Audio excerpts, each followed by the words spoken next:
Hey, it's Aaron, the Metal Theologian. This thing's running, right? Yeah. Okay. Alright, so we're gonna do a little 5 random records. And because I had fun doing the 45s last time, so we're gonna do 45s again. But, I put this record on purpose because I floated a little theory a while back about Sonny Stitt specifically, and the fact that it was Leon Spencer that made his good records good. Well, I sort of semi-blind bought this record a couple months ago by Rusty Bryant called Fire Eater. It's a really cool, like, soul jazz record. Funky, but I didn't know anything at all about Rusty Bryant. I just listened to a little clip online. I was like, oh, that's awesome, man. Fucking bit it.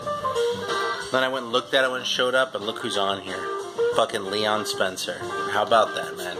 He's on the organ, and I swear the record's good. There you go. He isn't even on the side, actually. This is Bill Mason on this side, which is kind of ironic, but there you go, man. Fucking Leon Spencer's the seal of quality. If his name is on it, there we go. So, we're going to have actually a soda tonight. We've been dreading this. Yeah, I've kind of been dreading this one. I got this one around Christmas time, but this is, you know, although the gingerbread one wasn't anywhere near as bad as I was kind of afraid it would be, but this is the sugar cookie soda. And I don't even know what fucking brand this is. I got this at, like, World Market or something. Orca Beverage Soda Works. Oh, yeah, that place in Washington. So you can see I've been, like, putting it off because, like, the outside's sweating. It's like I've been dreading it. So we're just going to fucking bite the bullet and, like, open this thing up. If I were, like, really having a hankering right now for a fucking cream soda or something, that'd be one thing. Yeah, we've got, like, 5 different kinds of cream soda in the fridge right now. Yeah, so let's see. This might just be dreadful, but who knows? Maybe it'll be a nice surprise. So, I'm taking one for the team here. Sugar cookie soda. So you don't have to. Oh, Jesus. Well, it kind of tastes like sugar cookies, but in a bad way. That's funny how it's delayed, like you wanted to still finish the... Yeah, like, you take a sip and you're like, oh, this isn't going to be so bad. It's kind of mellow. It just sort of, like, relaxes in your mouth. And it's like, bam, like fucking sugar cookie. And it's kind of gross, man. Here, try it. I don't know. You know something? I'll probably be okay with it by the time I get to the bottom of the bottle. If you don't have the courage. It just looks like discolored water. No, it doesn't. That's the couch in the background. Just take No, it's not. I'm looking at a white wall. Just take a sip. Alright, don't. Here, give it to me.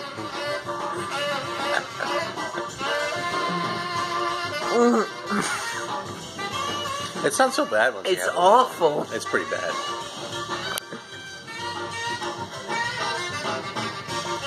Hold on to this for a second. Hold on. Yeah, you know something? This shit is disgusting. Seriously. It tastes, you know, it tastes more and more like, the more I drink it, it tastes like fucking plastic. It really does.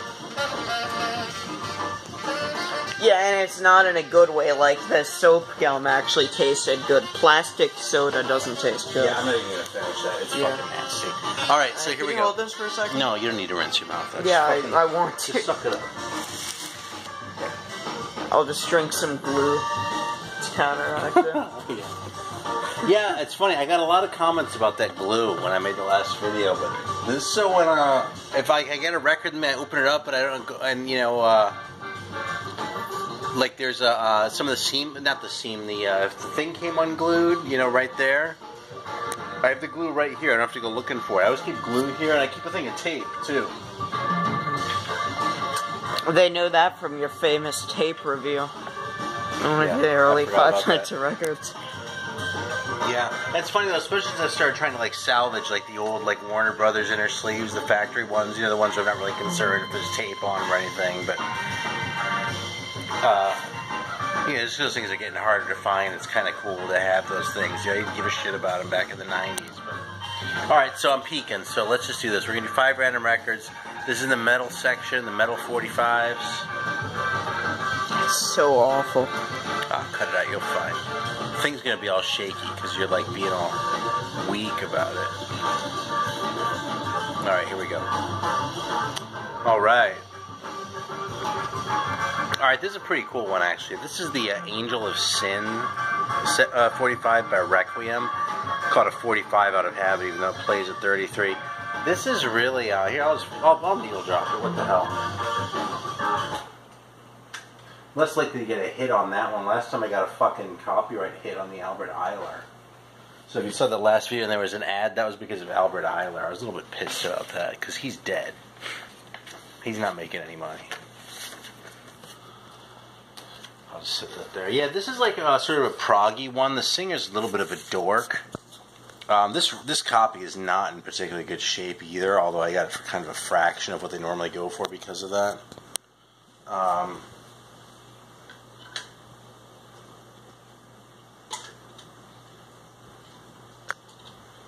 But this is a really, it's a pretty unusual record, and like it easily gets an A for effort. And I don't know, it just does a lot of things right. It's not the greatest thing ever, but you know, not every record has to be the greatest thing ever, you know? On Requiem, first of all, they were cool enough to call themselves Requiem instead of like Dragster or some of the other stupid names that came out of the new wave of British heavy metal.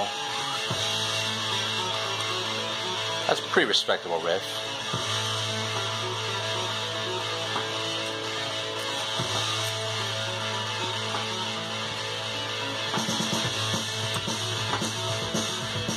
By the way, you know, I talk about occasionally about how records aren't really as fragile as people think they are.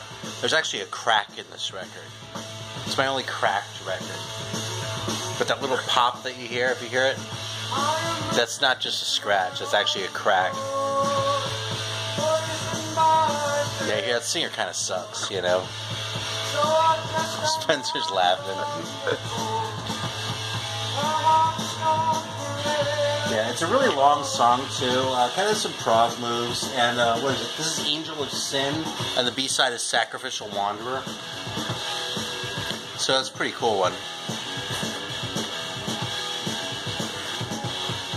And it has a yellow label. I don't know why they thought a yellow label would be tough. Alright, so we're going a little earlier in the alphabet. Oh, this is a fucking great one. This is one of my favorite records ever. First of all, you gotta love any record where they ripped off their cover from the fucking Monster Manual. Are you focusing on the TV or is the record coming? The record. Alright, it's on Slime Records too. Which I guess was affiliated somehow with White Witch. Not that White Witch is any less obscure. Now look at that here. I'm gonna needle drop this one too, because this is seriously, this is like easily one of my top 10 favorite metal 45s. I just think Demon Pact is absolutely fantastic. There was a High Roller record not all that long ago that had a couple of that had actually both sides of the single and then the song from Kent Rocks and then a couple of demos. So some of y'all might know this, but this is 2 tracks. It's Eaten Alive and then Raiders. The singer on this one actually kind of reminds me of the guy from the Stranglers. And it has a real sort of punky edge to it. God, I listened to this so much when I got it.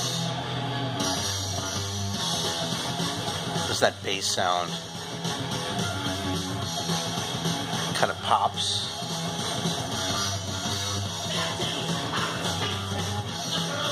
I wonder if that's coming through.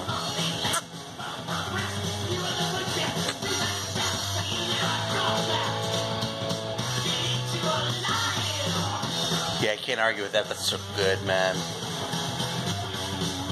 Alright, so that's 2. How are we doing for time? 8 minutes. Yeah, this one feels really 9 short. minutes. Yeah? Whatever. It can be a shorter one than my usual 20. It'll get more views if it's short. Alright, this is the, I think it's called Oxim single. There's actually a version of this that had a picture sleeve, which is kind of stupid. It's sort of like the Witchfind album cover, actually, a little bit. But mine doesn't have the sleeve. On Cargo Records, it's a little bit of a dopey song. Kind of has a regular pop hook. I'm not going to take off Demon Pact to play Oxim, so that's so cool. You know, it's not a bad record. I don't even remember the B-side, to be honest. Mind Key. I just remember Music Power. You know, it's called Music Power. I mean, that kind of gives you an idea. It's like, I mean, it's just a little bit dopey, you know. The chorus is kind of obvious. The hooks are kind of like whatever. So, it's okay. you know, I don't want to talk it down too much. If you come across an Oxum single cheap, you know, grab it. You know what I mean? I semi got that in the trade. I sort of got that as a bonus in the trade. So I was really happy to find it under those circumstances. But if I had gone out and spent $100 on it, I would have been pretty bummed. So, although I don't think it's a $100 record anyway. So, all right. So here we go. Not cheating.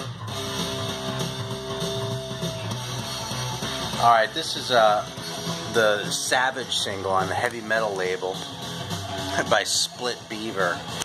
That's a name I'm sure they didn't regret at all when they got older. And I actually wouldn't have stopped it for this, but since it stopped anyway, what the hell. This band is really kind of AC/DC-ish. You know, a lot of these bands from like the new wave British heavy metal era had kind of a boogie-ish thing going on, you know, a little AC/DC or Status Quo or whatever else. These guys really had a specifically AC/DC vibe. I actually think their records are really enjoyable. This is cool. They had a song on Heavy Metal Heroes, which I thought was really enjoyable. God, what was the name of that track? I can't think of it. And then their LP wasn't bad either. You know, so for a band called Split Beaver, I mean, it's really kind of an embarrassing name. You know, they're really pretty respectable, but they kind of sound like a knockoff, you know what I mean? Or like the guy even has a little bit of Bon Scott thing going on. You can't really call these guys the most original band around, but they're a fun listen, man. And what the hell, you know? I'll say I even like this band. I like this band as much as I like Rose Tattoo, realistically. Well, okay, I like this band not as much as I like the first Rose Tattoo record, but I easily like them as much as I like the subsequent Rose Tattoo records. So, at Rose Tattoo is a perfectly respectable band. There's nothing not to like about them. So there you go. Alright, so one more record. What are you focusing on? You. Alright. Spencer looks at the movie sometimes, so I can't blame him. It's a fucking awesome movie. Alright, so I'm kind of cheating here. Yeah, I made sure to get the scene where they cut off the dog's head. Alright, this one's great. I was kind of hoping I'd get this one. I didn't cheat though. This is the Destroyer single. First of all, feast your eyes on that label. And this, Can you change the angles just so it's not in the light? And this is how it came. As far as I know, this thing never had a picture sleeve at all. But this is awesome, and I haven't seen one of these in a long time. I'm glad I got one good. Alright, you got the idea about Split Beaver. So we're going to listen to a little bit of Destroyer. And this will be a good one to end with, too. This one is just straight ahead, like early metal sound. Totally sincere playing. The guy kind of sounds like James Hetfield on, you know, very early James Hetfield. But, you know, with that same sort of, like, super young kind of tone in his voice. Yeah, T. Davies and Destroyer. That's who this is credited to. And as far as I know, this record is the only thing they ever did. The 7-inch Evil Place and Stand and Deliver is the B-side. Both songs are absolutely great.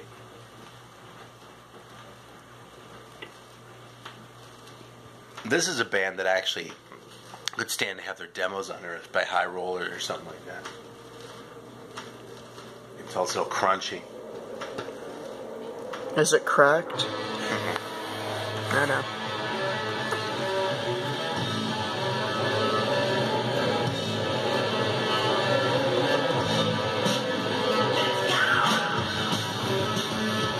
Listen to that snare drum sound.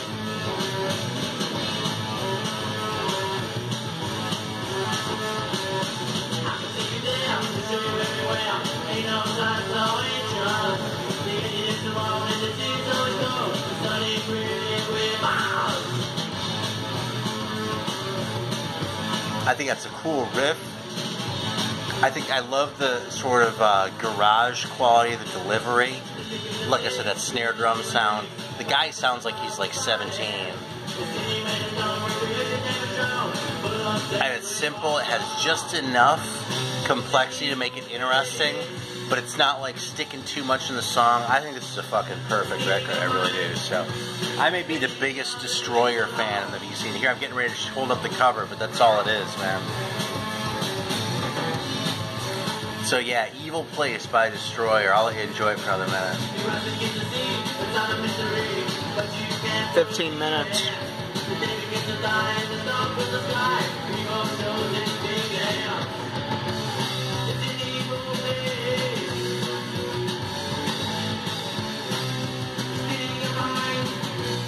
Yeah, you hear those inflections? You'd say it was ripping off James Hetfield's inflections if this weren't earlier. This fucking record's 81, so there you go.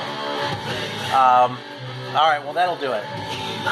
Go, if you see this, fucking grab it. Send an email to the guys at High Roller and tell them to dig this shit up. And otherwise, I did do 5, right? Or I did 4, okay. Thanks, 5. I don't know. Yeah, I did 5. Alright, so there we go. 5 random records out of the 45s. Hope you got a laugh. I'm not going to finish that sugar cookie soda. I don't know, normally I'm like still sipping it during the video and I'm done by this time. Not today, man, because that shit's fucking nasty. So stay away from that. It's fucking gross. Until next time. Shit's fucking disgusting.